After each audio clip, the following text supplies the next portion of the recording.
She was starving, soaked, and shaking, but she still refused to save herself first. Staff Sergeant Ryan Walker noticed the German Shepherd in his rearview mirror just after the rain began to soften over Beaufort, South Carolina. At first, she was only a shadow moving along the edge of the road, black and tan fur darkened by mist, amber eyes catching the glow of his taillights whenever he slowed. He had just left the rescue center after dropping off 2 bags of food and fixing a loose kennel latch, the kind of work he could do without letting any animal follow him home in the places that mattered. His pickup rolled past marsh grass, low water, and live oaks draped in Spanish moss. The air smelled of salt, wet wood, and the tide pulling through the low country. When he turned onto his narrow gravel lane, the dog was still there. Not running, not begging, just following with a tired determination that made his chest tighten before he gave himself permission to feel anything.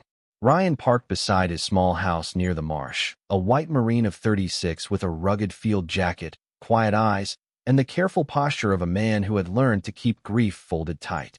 His porch light clicked on automatically, spilling warm gold over the steps. The German Shepherd stopped at the edge of the yard. She was thin enough that hunger had drawn shadows along her sides, but her head stayed high, and her gaze stayed fixed on him as if she had chosen this house before he ever opened the door. "Easy, girl," Ryan said softly. He went inside, filled a bowl with water, brought out a little food, and set both near the porch steps. The dog came forward slowly. Each step looked measured, like strength was something she had to spend carefully. She drank first, then took a few bites, no more than she needed to keep standing. Ryan frowned. A starving dog should have eaten fast. This one stopped after moments and turned her head toward the old road behind her. Rain whispered through the marsh grass. Somewhere beyond the trees, a night bird called once and fell silent. "Come inside," Ryan said. He opened the screen door wider. Warm light reached across the threshold and touched her paws. The German Shepherd approached, trembling. She placed one front paw on the wooden sill. Ryan let himself hope. Then she pulled back, not in fear, in refusal. She looked at the doorway, then looked toward the road again, her body caught between safety and something she could not abandon. Ryan stepped down slowly and crouched beneath the porch roof. "Why will you not cross?" he whispered. The dog moved closer and placed her muddy paw against the sleeve of his Marine jacket. It was not a plea for food. It was not a request for shelter. It was a message. Ryan saw then what exhaustion had hidden at first, the faint signs of a mother who had been nursing recently, the restless turn of her head, the way she listened not for danger, but for a sound that was not there. His breath stopped. "You have a pup," he said. The German Shepherd's ears lifted. The word found her like a command.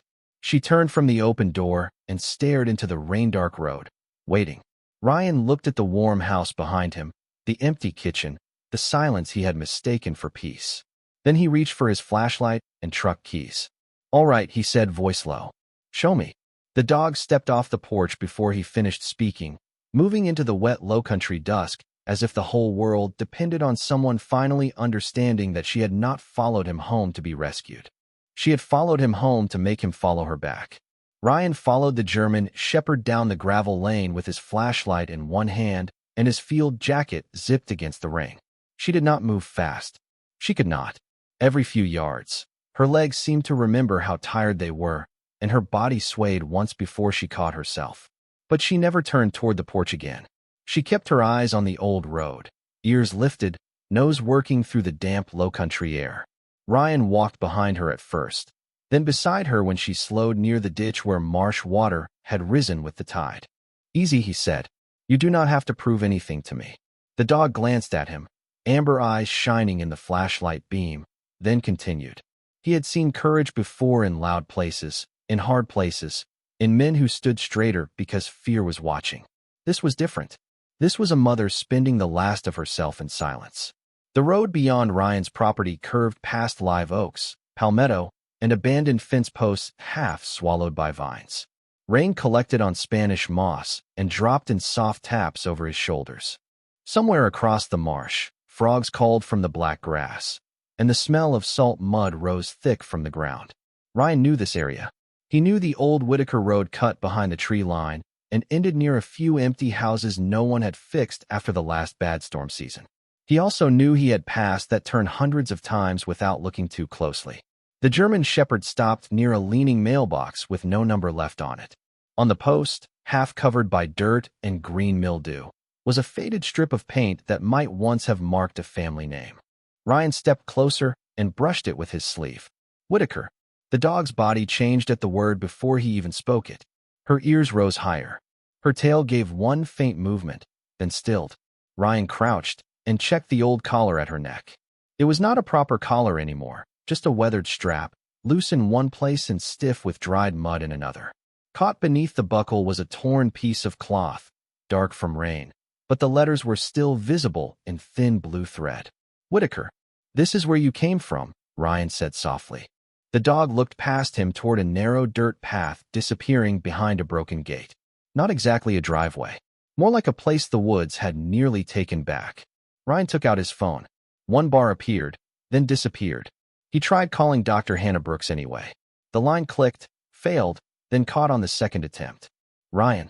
Hannah's voice came through with static. It is late. I found a German Shepherd, he said. Female. Starving. Signs she has been nursing. She led me to Whitaker Road. Hannah was silent for one beat. Do you hear puppies? Not yet. The dog stepped through the broken gate, then looked back at him with a force that made the answer unnecessary. Hannah's voice softened. Follow her. Keep them warm if you find them. Call me when you are on the way. And Ryan, do not let the mother push herself too hard. Ryan looked at the dog, already moving down the path. She is not waiting for permission. He ended the call and followed. The path opened into the yard of an abandoned house, gray boards slick with rain, windows dark, porch sagging but still standing. Weeds grew waist-high around rusted lawn chairs, and a child's plastic bucket faded almost white by weather. The German Shepherd did not go to the house. She turned sharply toward a small shed behind it, half hidden by marsh grass and a fallen sheet of tin. As they neared it, Ryan heard something so small he almost mistook it for rainwater slipping from the roof. A thin cry, then another. The dog stopped at the shed door and pressed her nose against the gap at the bottom. Her whole body trembled, but this time it was not from cold. Ryan felt his throat tighten. I hear him, he whispered. The German Shepherd looked at him, and for the first time since she had followed his truck, her eyes changed. Not relief yet. Not until the door opened. Not until the life inside was in his hands. Ryan set the flashlight on a crate, reached for the rusted latch, and said the only thing that mattered. I am with you. The latch gave with a soft scrape, not loud enough to frighten what waited inside, but enough to make the German Shepherd press closer to Ryan's leg. He lifted the shed door slowly. The smell of damp wood, old grass, and rain-soaked cloth drifted out into the dark. His flashlight beam moved across a rusted rake, a cracked plastic bin, a child's faded raincoat hanging from a nail, and a blue tarp tucked beneath a workbench. The cry came again from under the tarp. Small, thin, alive. Ryan knelt in the doorway, careful of the warped boards beneath him. Easy now, he whispered, though he did not know whether he was speaking to the mother, the pup, or the part of himself that had gone still. The German Shepherd pushed her nose forward, but she did not rush in. She waited for him to move the tarp, as if she understood his hands could reach where her strength no longer could. Ryan lifted the edge. Beneath it, on an old towel dark with moisture, lay a tiny German Shepherd pup no bigger than a folded jacket. Black and tan fur, eyes barely open, body curled tight against the cold. The little pup made another weak sound, and the mother answered with a soft breath that was almost a sob without tears. Ryan's chest tightened. He had seen abandoned things before. Houses, vehicles, promises people planned to return for and never did. But a mother standing at the edge of safety because her baby was still in the rain reached a place in him no discipline could defend. I found him, Ryan said. The German Shepherd stepped forward then, lowering her head to touch the pup with her nose. She nudged him once, gentle as prayer, then looked back at Ryan. Not finished. Help him. Ryan slid off his field jacket and wrapped the pup inside against his chest, leaving the zipper open enough for air, close enough for warmth. The pup's body was cold, but there was breath. Fragile, uneven, but there. Ryan held him with both hands and stood slowly. The mother tried to follow, then swayed. He caught her shoulder before she folded to the floor. No more walking, he said. His voice had changed. It was not command. It was promise. Outside, the rain had softened to mist, and the abandoned yard glistened under his flashlight. The German shepherd leaned against him as he guided her back through the broken gate, every step slow, every pause necessary. He could feel the pup moving faintly inside his jacket, a small heartbeat of warmth against the marine patch over his chest. By the time they reached his truck, the mother had nearly spent all she had left. Ryan opened the back door, spread an emergency blanket across the seat, and helped her inside. She refused to lie down until he placed the bundled pup against her side. Only then did her body lower. Only then did her eyes close for 1 second. Ryan climbed behind the wheel and called Dr. Hannah Brooks. This time the signal held. "I found one pup," he said. "Alive. Very weak. The mother is worse than she let me see." Hannah did not waste a breath. "Bring them now? I will open the clinic." Ryan started the truck. The headlights swept across the empty Whitaker house, the broken gate, the porch where nobody waited. He felt anger rise, but he did not give it the wheel. Anger could come later if it had to. Tonight belonged to warmth, breath, and the road to help. In the rearview mirror, the German shepherd had curled around her pup despite her exhaustion. One paw laid across the jacket, as if holding him to the world. Ryan looked once, then drove into the wet low-country night. "Hold on, both of you," he said. The mother opened her eyes at his voice. She did not understand every word. She did not need to. She had found a man willing to turn back. For now, that was enough. Dr. Hannah Brooks was already waiting when Ryan pulled into the small Beaufort veterinary clinic, the porch lights burning white against the mist and the glass front door unlocked before he reached it. She stood in navy scrubs with a towel over one arm and the focused calm of a woman who had met fear too many times to let it run the room. Ryan opened the back door of the truck, and the German shepherd lifted her head at once, not for herself, but to check the bundle tucked against her side. "I have him," Ryan said softly. He gathered the pup inside his field jacket while Hannah helped the mother down with both hands steady beneath her chest. The dog could barely stand. Still, she leaned toward the pup until Ryan lowered the bundle close enough for her nose to touch his fur. Only then did she let Hannah guide her inside. The clinic smelled of clean cotton, warm disinfectant, and the faint lavender candle Hannah kept near the front desk for nervous families.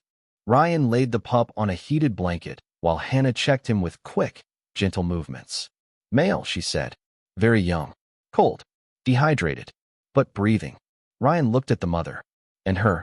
Hannah moved to the German shepherd, listening to her heart, checking her gums, her paws, the places where rain and mud had hidden how much she had endured. Exhausted. Severely underweight. Recently nursing. She has been giving him everything she had. The mother lifted her head at the sound of the pup's thin cry. Hannah looked at Ryan. "Bring him closer." Ryan placed the pup beside her front legs, still wrapped in the jacket. The mother curled around him with the last careful strength in her body, her nose resting near his back. The pup rooted weakly against her, and her eyes closed, not in sleep, but in the first small surrender of a mother who had finally seen help arrive. Ryan stood still beside the table. The sight reached into the quiet rooms of him he kept locked. Years ago, his house had held small shoes by the door, cereal bowls in the sink, laughter from a hallway, a life that sounded like family before sickness and grief took it piece by piece. Since then, he had made his home clean, useful, and cold enough not to miss anyone out loud. But this starving mother had stood at his threshold and refused warmth because her baby was still outside. She had done what he had forgotten how to believe in. She had treated love as something no door should close behind. Hannah prepared fluids and soft food, then glanced at the chart. "They need names for tonight." Ryan looked at the pup tucked inside his jacket, then at the mother whose amber eyes had not left him since the porch. "Sadie," he said. "For her." Hannah wrote it down. "And the pup." The pup made a small sound, no louder than a breath. Ryan touched the edge of the field jacket. "Scout." Hannah smiled without looking up. "Good names." Sadie's tail moved once against the towel. Ryan almost missed it. Almost. Sheriff Caleb Turner arrived 20 minutes later, rain still shining on his jacket. He listened while Ryan explained Whitaker Road, the abandoned house, the shed, the cloth on the collar. Caleb did not interrupt. When Ryan finished, the sheriff looked through the clinic window toward the dark road. "I know that property. Owner moved out fast after the last storm season. We will check records in the morning. Ryan's jaw tightened. She was out there with him. Caleb nodded, voice quiet. And she found someone. Sadie stirred when Ryan stepped back. Her eyes opened, searching. He moved closer again, and she settled. Hannah noticed. You may want to sit down, Staff Sergeant. She seems to think you are part of the treatment. Ryan lowered himself into the chair beside the exam table. Scout slept against Sadie's chest, and Sadie rested one paw on Ryan's sleeve, the same way she had at his door. Outside, the mist softened against the clinic glass. Inside, the mother, the pup, and the Marine stayed under the warm light, breathing through the first fragile hour of being safe. Morning came to the clinic in thin silver light, slipping through the blinds and touching the edge of the exam table where Sadie had not moved all night except to pull Scout closer whenever he made a sound. Ryan had slept in the chair for maybe 20 minutes, one hand still beneath Sadie's paw, his field jacket folded around the pup like a second heartbeat. Dr. Hannah Brooks checked them just after sunrise, speaking in the low voice she used when hope was present but still fragile. They made progress, she said. Small progress. That is still progress. Ryan looked at Scout, who was breathing more evenly against his mother's chest. Will he live? Hannah did not answer too quickly. That made Ryan trust her more. He has a chance. So does she. But they need warmth, food, rest, and a place where nobody gives up on them halfway. Sadie opened her eyes when Ryan shifted in the chair. He stayed. Only then did she close them again. Sheriff Caleb Turner returned mid-morning with mud on his boots and a folder in his hand. Mrs. June Whitaker came with him, small and gray-haired, wearing a raincoat buttoned wrong in her hurry. Behind her stood Maddie Collins, a quiet girl of 12 holding a paper bag of soft dog treats she had bought with her own allowance. The moment Maddie saw Sadie, her eyes filled. That is her, she whispered. That is the mama dog. Sadie lifted her head, weak but alert. Maddie stayed back until Hannah nodded. I used to leave food near the fence, the girl said softly. She never ate all of it. She would take some and go back through the weeds. Ryan looked at Sadie. A mother who had been starving had still carried food back to the shed.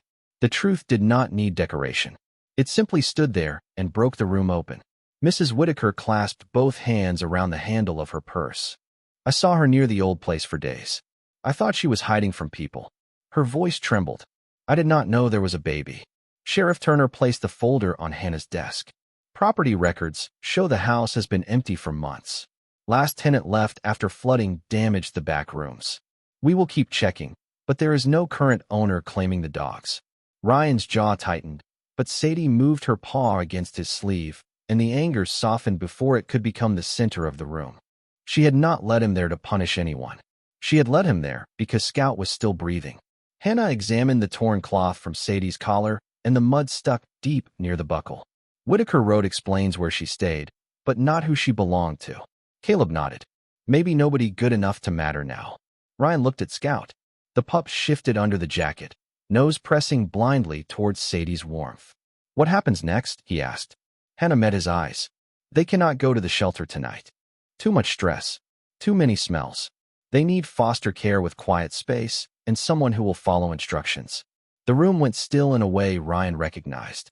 Everyone was looking at him without wanting to ask.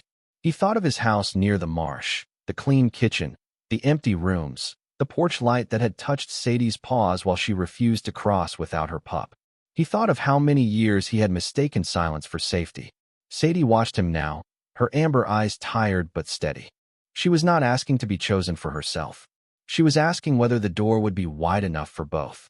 Ryan reached down and touched Scout's tiny back through the jacket. I have a spare room, he said.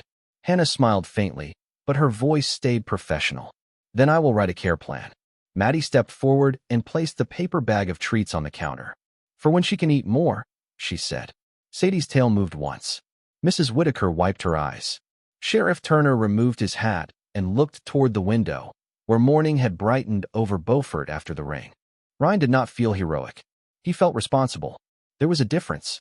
One passed quickly. The other stayed. By afternoon, Hannah had arranged blankets, formula, medication, and feeding instructions. Sadie slept beside Scout, her body curled around him like a wall made of love. Ryan sat close enough for her to know he had not left. When she woke and found him there, she placed her paw on the edge of his boot. Not desperate now. Confirming. Ryan leaned forward, his voice quiet under the clinic lights. When you are ready, he said. Both of you come home. Sadie was cleared to leave the clinic just before sunset, when the Beaufort sky had turned soft gold over the live oaks, and the marsh beyond town smelled of salt, grass, and rain drying from the earth.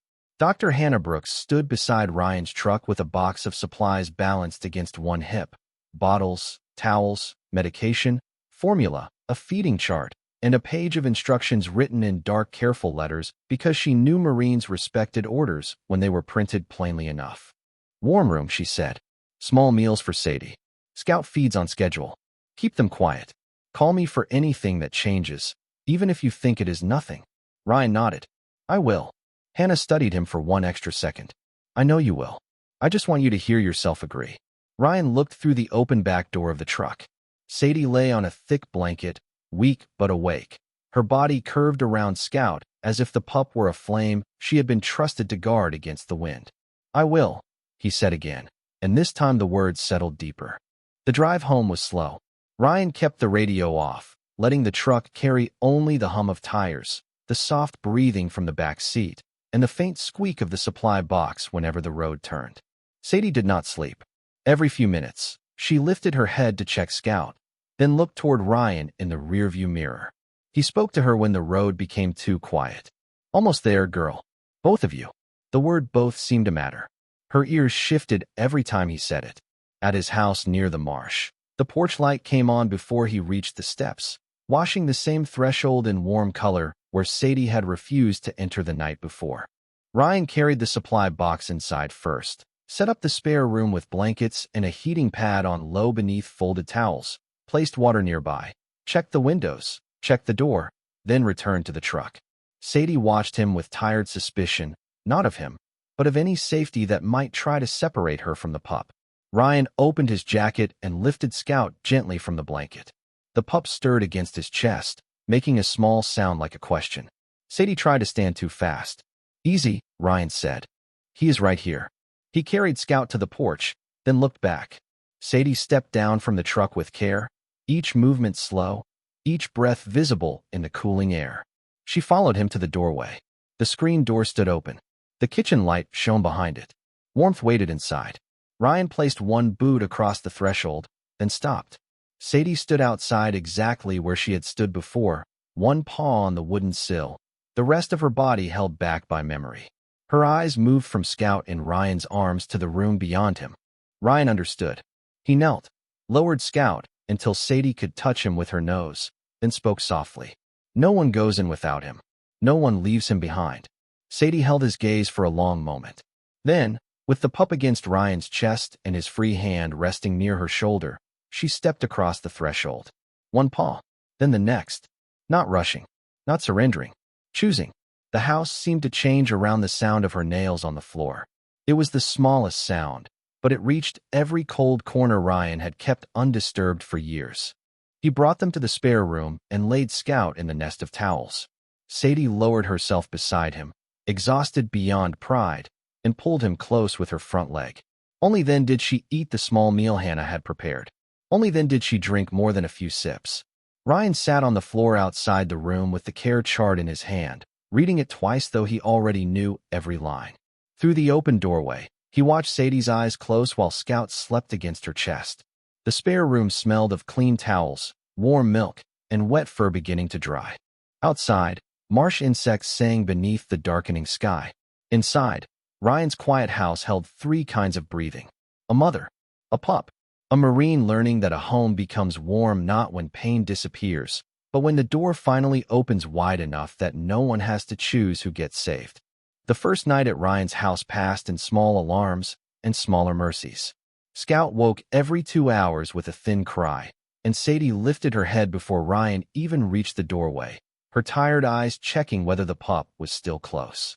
Ryan followed Hannah's feeding chart by the glow of a kitchen lamp, warming formula, counting ounces, wiping Scout's tiny mouth with the corner of a towel, then placing him back against Sadie before the mother's breathing could quicken with worry.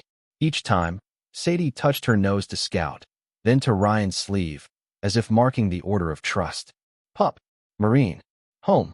By dawn, Ryan had not really slept, but the house felt less empty than it had in years.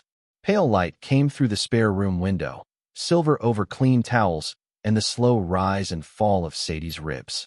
Outside, marsh grass bent in the morning wind, and gulls cried somewhere over the water. Ryan stood in the doorway with a cup of coffee cooling in his hand, watching Scout nudge blindly against his mother's chest. The sound was almost nothing. Still, it filled the room. Around 8, Dr. Hannah Brooks arrived with fresh supplies and the practical tenderness of someone who knew hope needed checking, not just feeling. She examined Sadie first, then Scout, her hands careful, her voice soft. "They are holding," she said. "That is good." Ryan searched her face for more. Hannah gave him only truth. "Sadie is still weak. Scout is still fragile. But this room is doing what the shelter could not. It is quiet. It smells like one person. That helps." Sadie watched Hannah, but did not tense. Her body was still curved around Scout, but her eyes were less desperate now, as if the night had proven the door would stay open. Sheriff Caleb Turner came by after Hannah left, bringing an update instead of drama. No one had claimed Sadie. No one had reported a missing nursing German Shepherd. The abandoned Whitaker property would be checked again, but the sheriff's voice made clear what the facts already suggested. Sadie and Scout had survived because Sadie refused to let the story end where someone else had stopped caring. Temporary foster stands, Caleb said from the porch, had in his hands. "If no owner comes forward, we can move toward adoption once Hannah clears them." Ryan looked through the screen door toward the spare room. Scout made a tiny sound. Sadie answered with a low breath. "Both of them," Ryan said. Caleb nodded once. "I figured that was the answer." That afternoon, Mrs. June Whitaker and Maddie Collins left a bag of towels, puppy pads, and a small stuffed dog on the porch. Maddie had written a note in blue marker. "For Scout when he is strong enough to play." Ryan read it twice before placing the stuffed dog on a shelf near the spare room, high enough that Sadie could see it, but Scout could not yet reach it. Sadie lifted her eyes to the toy, then to Ryan. For the first time, her tail moved without fear behind it. Days began to take shape after that. Ryan fed Sadie small meals and praised every extra bite. He weighed Scout in a mixing bowl lined with a towel because Hannah had told him exact numbers mattered. He washed blankets, warmed bottles, learned the difference between a hungry cry and a cold cry, and discovered that the quietest victories were the ones no one outside the house would ever applaud. On the 4th morning, Scout crawled 3 inches away from Sadie, sneezed, then found his way back. Ryan laughed before he could stop himself. Sadie raised her head, watching him carefully, as if this sound was new in the house and needed identification. "That was not at you," he said. "That was joy." The word felt strange in his mouth. Not false, just unused. That evening, Ryan opened the porch door while holding Scout in a towel and let Sadie step into the warm low-country air. She stood beside him, stronger but still thin, looking over the yard where she had once refused safety. Scout slept in Ryan's arms, tiny and warm. Sadie leaned gently against his leg. In the distance, the marsh shimmered under a pink sky. Ryan looked down at the mother who had followed him home and then made him. 2 weeks passed, and the spare room became the warmest place in Ryan Walker's house. The door stayed open now. Sadie no longer watched it like a border between danger and safety. She crossed it whenever she needed water, followed Ryan to the kitchen when he measured her meals, and returned to Scout with the calm certainty of a mother who had finally learned that no one in this house disappeared with what she loved. Scout changed by ounces and inches. His cries grew stronger. His paws pushed against the towels with new purpose. His ears still folded softly against his head, but his nose worked constantly, searching for Sadie, for milk, for Ryan's sleeve, for the world that had almost missed him. Every morning, Ryan wrote Scout's weight on the chart Hannah had taped to the wall, and every morning the number rose a little. He began to understand why people kept calendars on refrigerators and marked ordinary days like victories. On the 15th morning, Scout opened his eyes fully. They were cloudy and new, unfocused at first, then turned toward the sound of Ryan's voice. Sadie lifted her head from the blanket and watched the pup look at the Marine. Ryan stood frozen with the pencil in his hand.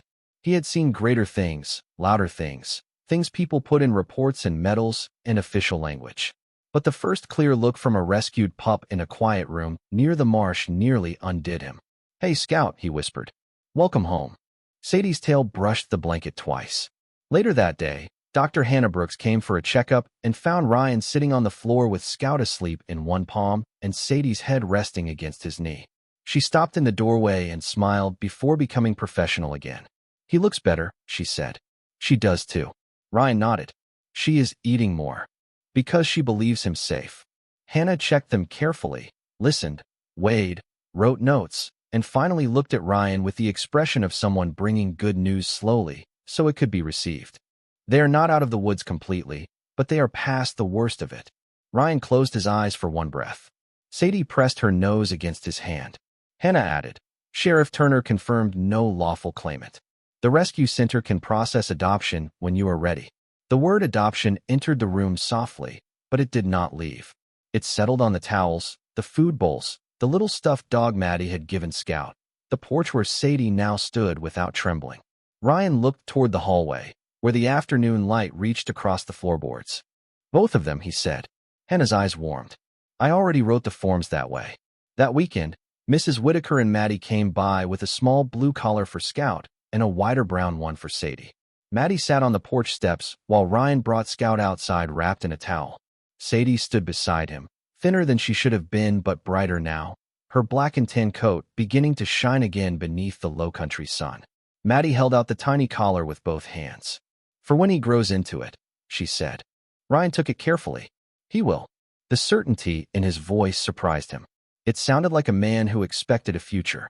Sadie looked across the yard toward the gravel lane where she had followed his truck, then toward the open front door behind them.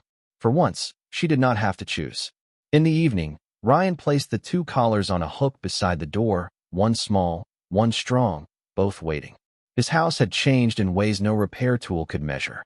There were towels drying over chairs, bottles in the sink, paw prints near the porch, and the soft, living disorder of need.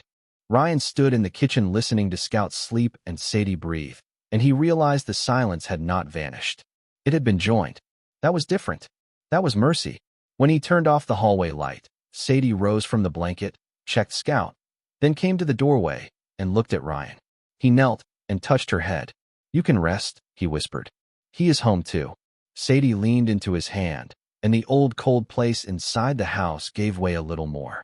5 weeks after Sadie followed Ryan's truck home, the little house near the Beaufort marsh no longer sounded like a place built for one man.